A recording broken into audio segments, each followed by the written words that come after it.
Hi friends, welcome back to my channel Knowledge Help Desk.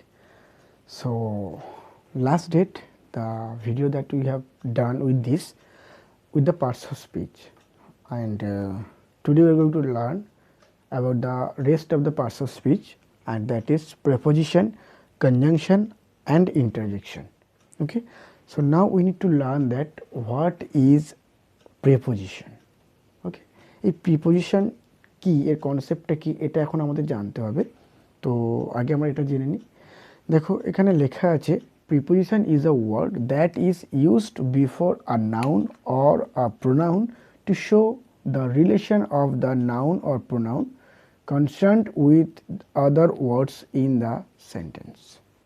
বলছে যে একটা বাক্যের মধ্যে থাকা কোনো নাউন বা প্রোনাউনের সাথে কোনো সম্পর্ক বা অন্য কোনো শব্দের যে সম্পর্ক আছে সেটাকে বোঝানোর জন্য এই প্রিপোজিশনটা আমাদেরকে ব্যবহার করতে হচ্ছে। For the example, suppose thing that the cat is under the table. Okay, so the table is the noun here, the টেবিলটা একটা নাউন, and here the another word is, অন্য একটা শব্দ সেটা হচ্ছে ইজ। তো এই দুটোর মধ্যে মাঝখানে বসে আছে under, making a relation between these two words, making a relation between these two words. Okay, so the cat is under the table, so it's making a relation between two words as I told you. যেমন বললাম যে এই দুটোর মধ্যে একটা সম্পর্ক স্থাপন করছে। There is a book on the table, there is a book on the table। দেখো ঠিক একইভাবে গেলে a book is a noun, the table also is a noun. A বুকটাও যেমন একটা নাউন, দ্য টেবিলটাও একটা নাউন। এই দুজনের মাঝখানে আছে একটা অন, সো এটাই একটা প্রিপোজিশন। তো প্রিপোজিশনটা তাহলে অ্যাকচুয়ালি যে কাজটা, প্রিপোজিশন যে কি কাজে ব্যবহার করা হয় সেটা আমরা একটু আবার রিভিশন করে নিই। যে বাক্যের মধ্যে থাকা নাউন বা প্রোনাউন তার সাথে বাক্যের মধ্যে থাকা অন্য যে শব্দগুলো আছে তাদের মধ্যে একটা রিলেশন তৈরি করা, একটা সম্পর্ক বজায় রাখা এবং দেখানো। তো সেটাই হচ্ছে প্রিপোজিশনের কাজ। জাস্ট একটা কনসেপ্টের জন্য আমি বলে দিই, আমরা সাধারণভাবে যে প্রিপোজিশনটা ব্যবহার করে থাকি তার সংখ্যাই হচ্ছে নর্মাল 54টা প্রিপোজিশন আমরা ব্যবহার করি। Normally we are using 54 preposition. Okay, I think it is clear about the preposition. Now conjunction. We should know that what is the concept of conjunction. এই কনজাংশনের কনসেপ্টটা কি আছে সেটা আমাদেরকে একটু জেনে নিতে হবে।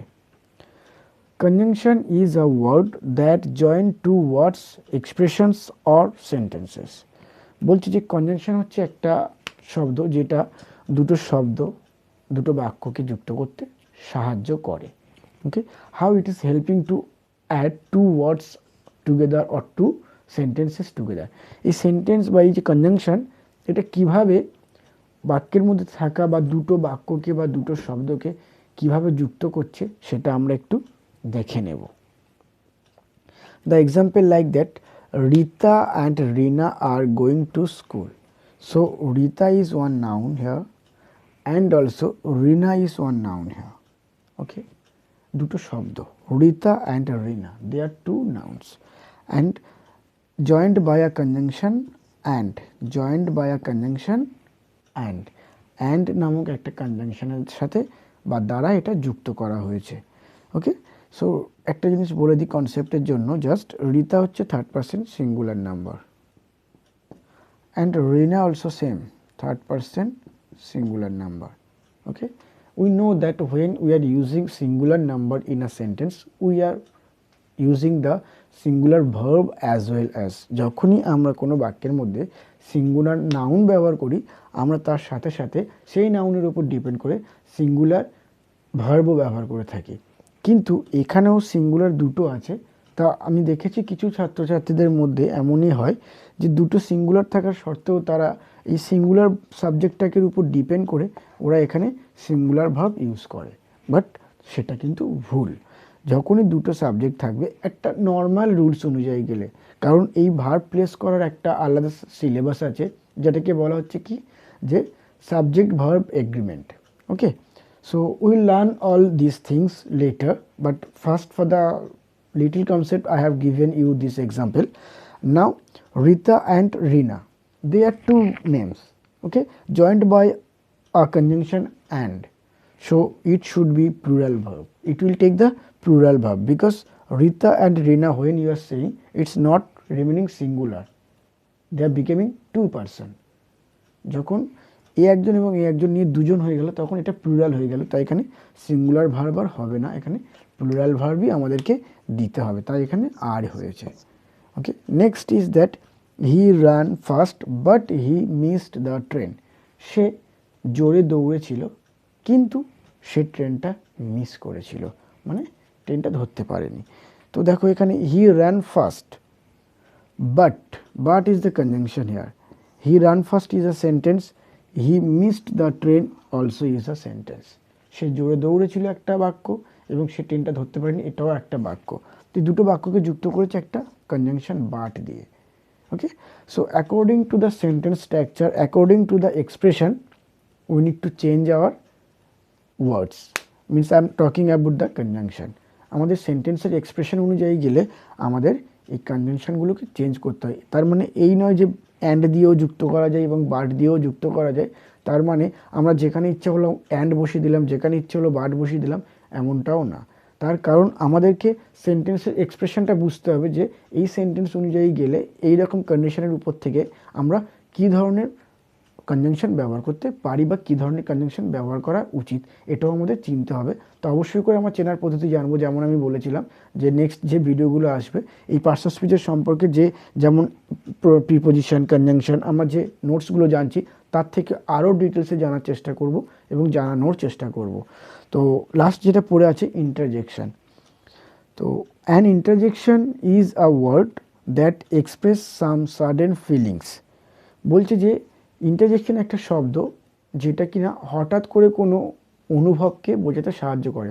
আমাদের মনে আছে যে আমরা এক্সক্লামেটরি সেন্টেন্স শিখেছিলাম, তো এই এক্সক্লামেটরি সেন্টেন্স আমি বলেছিলাম যে হঠাৎ করে কোনো আবেগ বা কোনো ইচ্ছা প্রকাশ করার জন্য যে বাক্যগুলো আমরা ব্যবহার করি সেটাই হচ্ছে এক্সক্লামেটরি সেন্টেন্স। তা আমাদের মনে থাকবে হয়তো ওই সেন্টেন্সগুলোতে আমরা বেশ কিছু শব্দ ব্যবহার করি, এক্সক্লামেশন শব্দ, এক্সক্লামেশন ওয়ার্ড, বিস্ময়সূচক শব্দ যেগুলো ব্যবহার করি, যেমন বলতে গেলে hurray, alas, oh. Okay, so all this the expression words are interjection in the parts of speech. যদি ওই যে এক্সপ্রেশন ওয়ার্ড যেগুলো আছে হুররে, অ্যালস, ওহ, ওই যে শব্দগুলো, ওগুলো যদি আমরা পার্টস অফ স্পিচের উপর থেকে দেখতে যাই, ওগুলো প্রত্যেকটাই কিন্তু এক একটা ইন্টারজেকশন।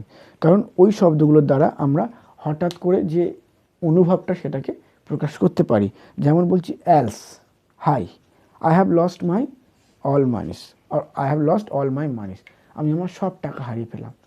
তো এই যে দুঃখ প্রকাশের একটা শব্দ এটা, but the words we use in different purpose.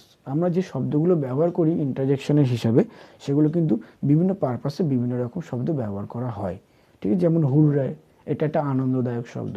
Alts, এটা একটা দুঃখদায়ক শব্দ, কেউ মারা গিয়েছে, কিছু হারিয়ে গিয়েছে, কিছু ক্ষতি হয়ে গিয়েছে, আমরা এই অ্যালস শব্দটাকে ব্যবহার করতে পারি।